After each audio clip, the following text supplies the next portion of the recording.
Hey there, Nancy. Got a minute to spare?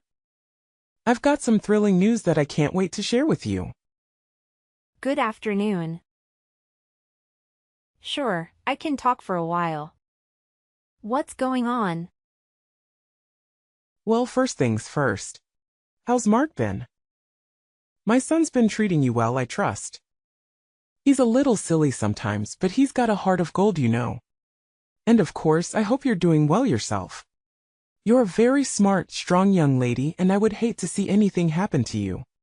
No worries on that front. Mark and I are just as we've always been. Nothing too dramatic to report. We're just living our lives to the fullest. That's music to my ears. In these times, it seems like everyone has a heart-wrenching tale to share when you catch up with them. But enough of that, let's get to the exciting part. Ready for a surprise? What is it? Should I be guessing, or is this just a figure of speech? Ashley's tying the knot. You and Mark are about to gain a new brother-in-law.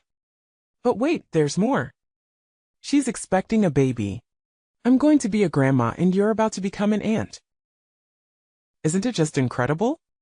Sometimes I have to pinch myself just to make sure it's not all a dream. Wow, that is quite the news. I hope the wedding isn't too rushed for her sake. An unexpected baby is quite the life changer. Hopefully they can get married soon enough so they don't have to worry about any societal stigma. Yes, it's somewhat of a whirlwind wedding, as we used to say in my day. But what truly matters is this joyous new chapter unfolding for our family. Whirlwind wedding? Is that something I should be worried about? It sounds rather ominous. Oh no, it's just an old saying. It slipped my mind that you grew up overseas. Let me explain. Back in the day, if a man got a young woman pregnant, her father would show up with a shotgun and ensure they got married right away. Oh wow. Well, as long as you're excited about this, and so is the groom-to-be. Anyway, that really is fantastic news, and I'm genuinely happy for you and Ashley. Can you believe it? The girls are already 4 months along. They took their time deciding what steps to take next. We need to find her a dress that'll accommodate her growing belly soon, because it certainly isn't getting any smaller. Oh dear. Well, I'm sure there are dressmakers who specialize in such situations. You must be over the moon about the upcoming wedding. Absolutely. There's nothing quite like seeing your daughter walk down the aisle as a bride. And I hope someday that you'll get to experience this joy too, dear Nancy.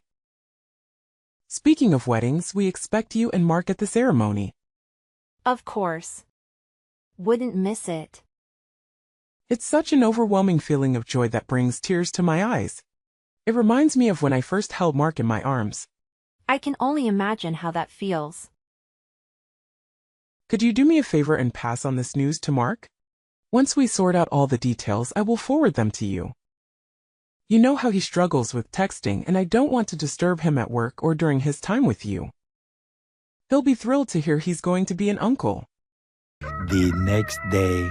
Good morning, Nancy. How are you today? I'm still over the moon about the news. But let me get to the point. What did you tell Mark about the wedding?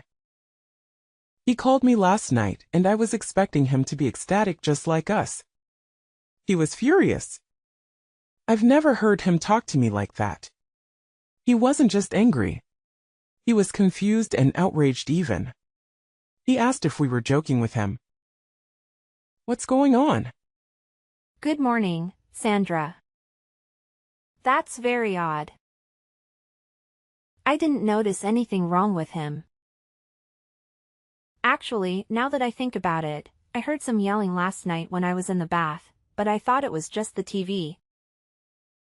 Or maybe Mark getting excited over a game as he usually does. But that must have been when he called you. He didn't say anything to me about it.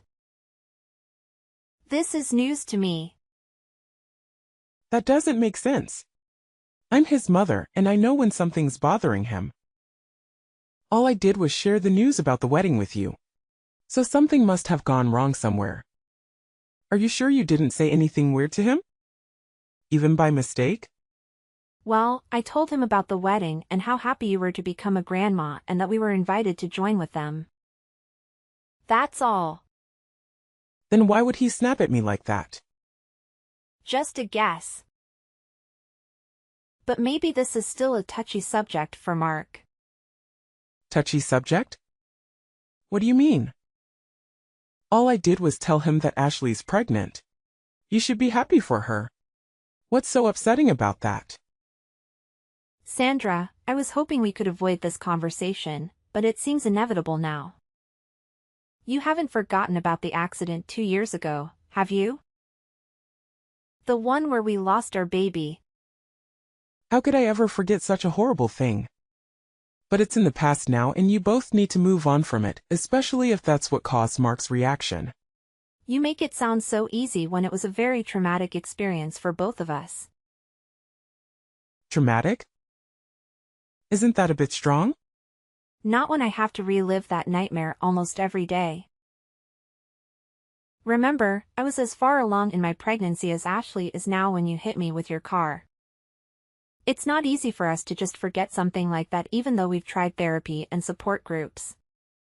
While I've always been better at hiding my feelings than Mark, I don't blame him for having a hard time with his news. And for the last time, it was an accident. The car's brakes failed. It wasn't my fault. And for the last time it was an accident. The car's brakes failed. It wasn't my fault. Look, whether or not it was your fault isn't the point here. It's not like you meant to hurt me or our baby. Then what do you want from me? It wasn't easy for me either. The guilt nearly killed me. Sandra, I don't care what you do with your life. You can drive a cab or race a car for all I care. You have no idea what it feels like to lose a baby inside you. It wasn't like I had an abortion or something. The baby was alive and kicking. Oh please. We all suffered a loss that day. Don't you think I loved that car? It was part of our family for so long and then I had to scrap it because it was totaled. How can you compare your car to my miscarriage? Your car was just a thing. My baby was a life. Yeah, you said that before. After I paid for everything, the damages, the hospital bills, therapy sessions. I've taken all the blame for that awful accident. Can't you just let it go? Money can't fix everything, Sandra. You left me broken, Sandra, in more ways than one. And now, even if Mark and I wanted to move on, we can't. You know I can never have another baby. Okay. I get what you might be upset about Ashley's wedding, but I really thought it would make you happy. Can't you be happy for her? Can't you look on the bright side? And Mark, he never had a baby inside him and he didn't lose his ability to have kids. If he's so unhappy, why doesn't he just find someone else who can give him a child? He's a man after all. That's the most insensitive thing you've ever said to me. And that's saying something. This is why he yelled at you on the phone. Alright, enough of this depressing talk. Great, enough of this depressing talk. I'll send you the wedding details soon. And you better be there, both of you. You need some fun and joy in your life after all this misery. Trust me. 2 weeks later. Grab a pen and paper, Nancy. I have some exciting news for you. Ashley and George have finally set a date for their wedding. Hello, Sandra. I hope you're doing well. Did you find a nice venue for the ceremony? Yes. Thanks to you, my dear. Remember the hotel downtown where you had your reception? The one with all the Art Deco paintings and sculptures from the 1920s? Well, they had an opening. And it's very affordable, and I know a lot of people there from when we planned your wedding. So it's perfect. Oh, I see. That will bring back some memories for Mark and me. Isn't it wonderful? Anyway, this is going to be a small wedding, so we're sending out fewer invitations. Which is fine by me. Wedding invitations can be so expensive. And it's still so much fun to plan a wedding, even a small one. It's one of the best parts of being a mother, don't you think? I suppose it is. So, when is the wedding? It's going to be the first Sunday of next month. Mark your calendar and don't forget. What's wrong? You don't have any work that day, do you? You know we talked about this a few weeks ago, but it seems like you're being very insensitive right now. What? What are you talking about? Oh, come on. Not this again. How does this have anything to do with that accident that I've apologized for a million times? You're being ridiculous, dear. Just tell me what it is. You think I'm being ridiculous? Really? You're the one who keeps making it harder for us to move on. That day you picked because it was cheap and convenient. That's the day my world fell apart 2 years ago when you hit me with your car. Oh, is that all? It's just a date, dear. Don't you think it's time to make some new memories on this day? It's not that simple, Sandra. You can't just erase what happened. The fact that you can't even remember. It's unbelievable. Well, please. You're impossible to please, aren't you? Maybe if you could talk about something else besides your miscarriage, you might be able to move on. Didn't they teach you that in therapy or support groups? Or did you skip that session because you were too sad after looking at your calendar? You have your whole future ahead of you, Nancy. You're only rooting yourself by living in the past like this.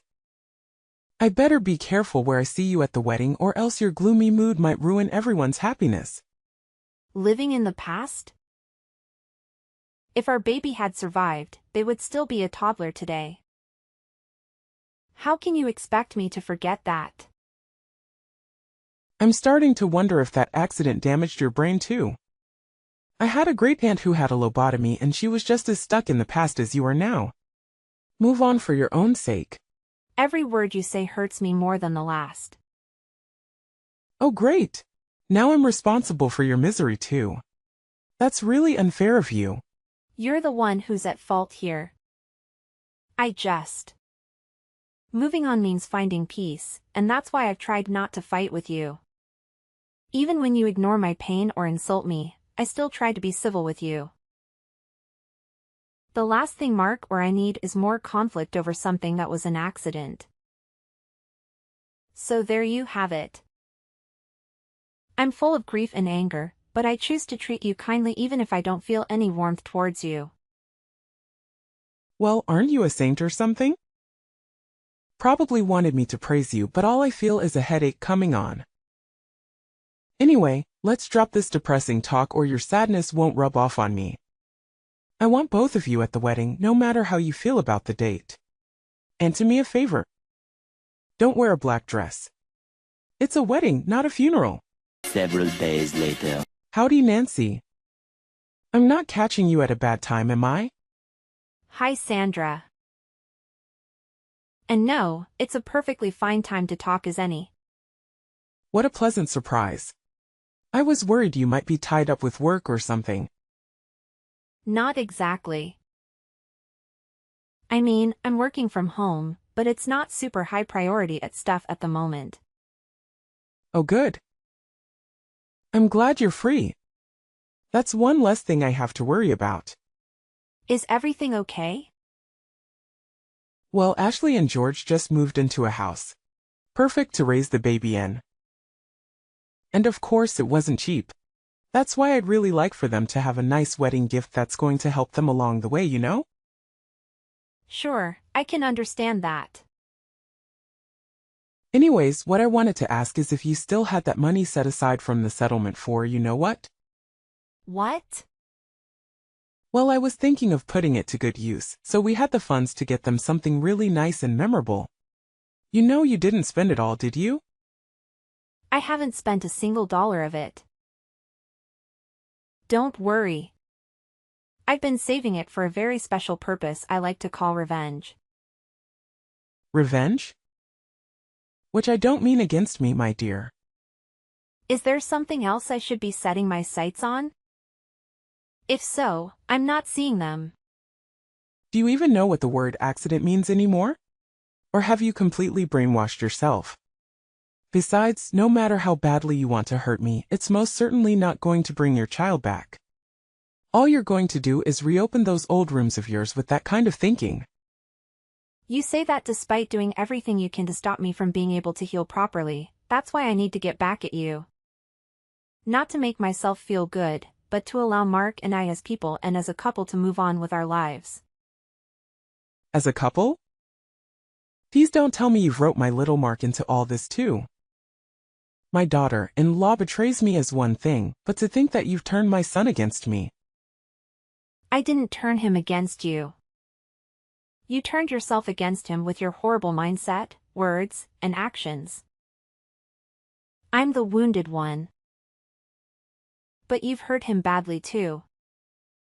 That man has been grieving with the worst kind of pain and loss imaginable, and you act like he should just grow some thicker skin about it. I don't want to hear how you feel as a mother when you took away my chance to be a mother of my own and his chance to be a father. So? I've paid the settlement, I paid your bills. I've begged time and time again for your forgiveness. How's this not over yet?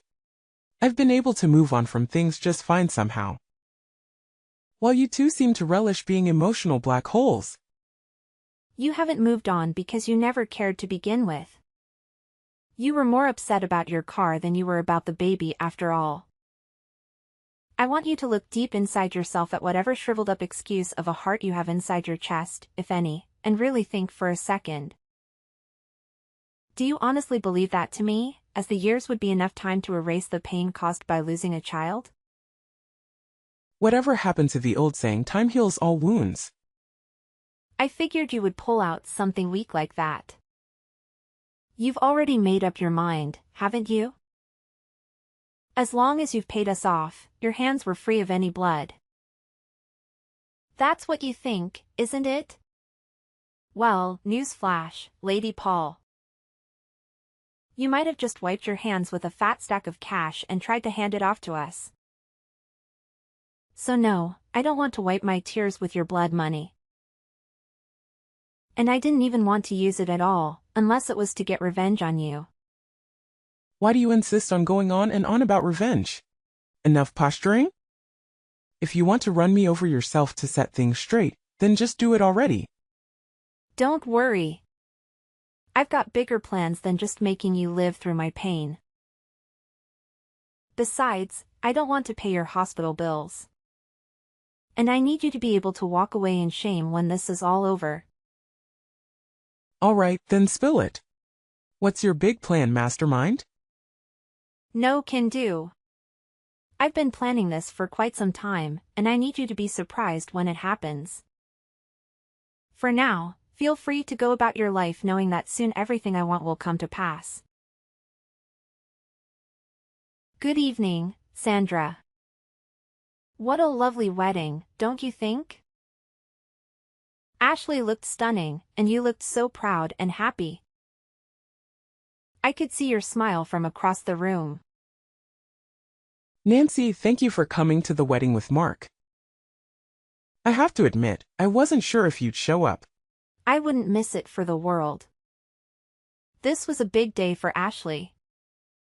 Her dress was gorgeous. You couldn't even tell she was pregnant, especially with that beautiful veil. Oh, I know. I picked it up myself. And I have to say, I have a good eye for these things. Now that we've exchanged compliments, can we get to the point? Point. I'm not here to chat about the wedding. There's only one reason why I'm here. To tell you that your time is up. This is the last time you'll ever hear from me in any way. I thought about confronting you at the reception, but this is easier. Ashley shouldn't have to suffer because of you. Is that so? How considerate of you. Believe me, it's for her sake, not yours. She deserves a happy life, unlike us. Besides, you told me not to bring up the accident at the wedding, remember? I'm just following your orders. Have you been careful lately? Watching your back? No. Why would I? Well, I don't know if it would have mattered anyway. Ever since I woke up in that hospital bed, I've been planning my revenge in silence while perfecting my strategy to destroy you. You've been plotting against me all this time. Obsessively? Obsessively, indeed. Right after I got admitted to the hospital, I asked Mark to hire a private investigator for us. What? Why would you need a detective? Wait and see. The important thing is that with the money you gave us, we were able to hire the best one in the business. You worked non-stop until a few days ago, and his 2 years of hard work. Work paid off. Right now, I'm holding a report with his findings. Well then, what dirt did he dig up on me? Just a detailed analysis of your daily activities over the past 2 years, Sandra. Nothing too surprising for you. My daily activities. What? You used my money to hire someone to spy on me? To stalk me? Indeed. It's amazing how many weaknesses can be found in someone's ordinary daily routines. How well do you know your own habits over these past few years anyway? Reading through this was quite shocking for me, but for you, it must be normal by now. This is some kind of prank, right? You don't really hire a detective. You're just trying to scare me into admitting something. Well, it's not working, Nancy. Nice try. Sorry to burst your bubble, but this is no prank. As much as I would love to trick you into giving me what I want, my approach had to be thorough and foolproof. Yeah, right. By the way, your husband quit his job last year, didn't he? We haven't talked much about your life lately, but that detail caught my eye in the report. Well, you could have easily found that out from Mark or Ashley. But yes, as a matter of fact, he did. He's got a new job at the History Museum across town that's treating him much better now. I'll have you know, most people can't find better work at his age. I thought as much. I know you're not lying about that. Mostly because that time frame lines up with a noticeable disturbance in your life's activities. Disturbance? You're the one acting disturbing. That's what I think. About that disturbance. I guess the best way to put it is that you're living more than just one life for yourself, aren't you, Sandra? I have no idea what you're talking about. This means nothing at all to me. Not a single word you said. Really? Let me give you a refresher, then. Does this scenario I'm about to describe sound familiar to you at all? It's the weekend, and you tell your husband that you're going out with some girlfriends of yours.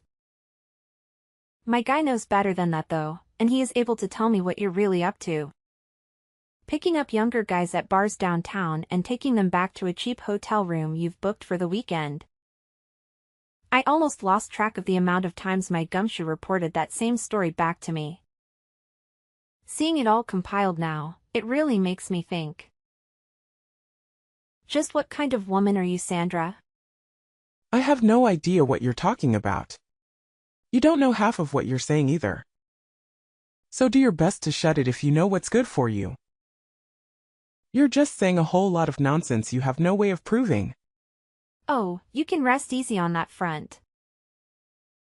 The detective supplemented all of these with write-ups of your dirty deeds with equally dirty photos. Photos? You know, I always thought a woman of your age would know better than to do something this rash and thoughtless. Or that you would at least be smart enough to cover your tracks. These photos are unmistakably you though. And you've got nowhere to hide now. I haven't done anything wrong. Sure, you have photos of me with some guy, but you have no idea what my intentions were. Oh, I don't think it takes much for me or anyone else to piece that together. I definitely don't need to hire a detective to have a theory or two. Besides, even if you didn't do anything with this guy, certain facts stay true, immutably so. Namely, the fact that you lied to your husband about what you were doing all those weekends. Now, if you didn't think you were doing anything wrong, I have to ask. What were you thinking? Maybe I just didn't want him to worry about me while I went out for drinks, okay? Maybe. Maybe you didn't want him to know that you were fooling around with other guys, and much, much more. Are you any good at poker, Sandra? My eyes and ears out in the city told me that you like to spend your husband's hard-earned money on poker at every bar in town.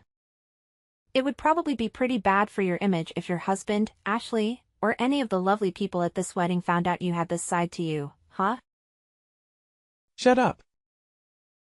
So what? You've got photos, huh? You'll never catch me in the act.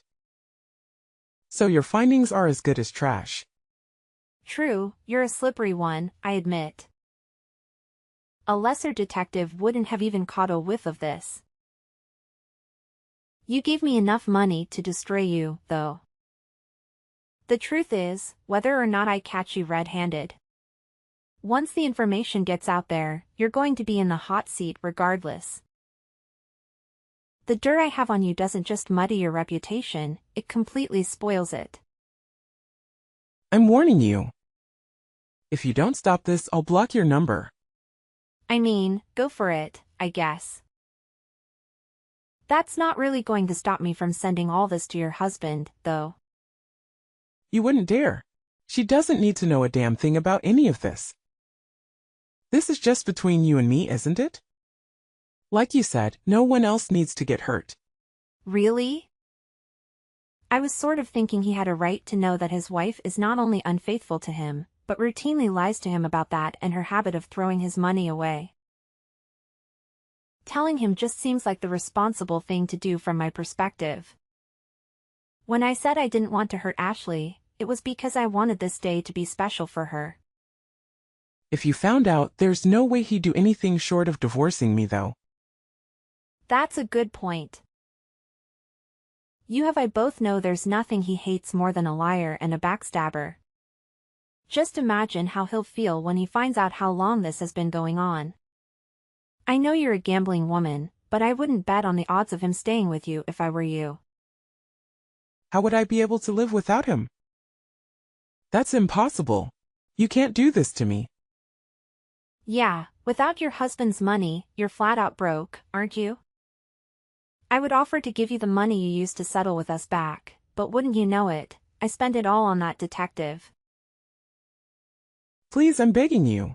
Whatever you do, don't tell my husband. Don't tell Ashley or anyone else, please. Your demands are getting less and less practical by the second, Sandra. How am I supposed to just keep your secrets for you, Mark and I already know, so what's the harm in letting your daughter in on the fun too? They're all going to figure it out sooner or later. You're wrong. They don't have to know a thing. Not as long as you can stop it, right? Wrong. I don't care about protecting you. Not after what you've done. You haven't protected us after all. Rather, you've tried to throw us into the deep end and watch us flounder time and time again. This is revenge, plain and simple. Not for the accident, but for how horribly you've mistreated us these past few years. Me, Mark, your husband. Speaking of which, it really does seem like fate that it would all unravel on this day. Unlike you, your husband is well aware of the importance of this day, seeing as he calls us regularly to check in and support us emotionally. He's coming by today to observe the life of the baby we never had as a family. You wouldn't know much about grief, though, unless it was about your car, I guess. He's coming to you? Yeah. Do you have a problem with that? It's already so late in the evening, you know? And besides, if he's going somewhere, I thought he would tell me about it.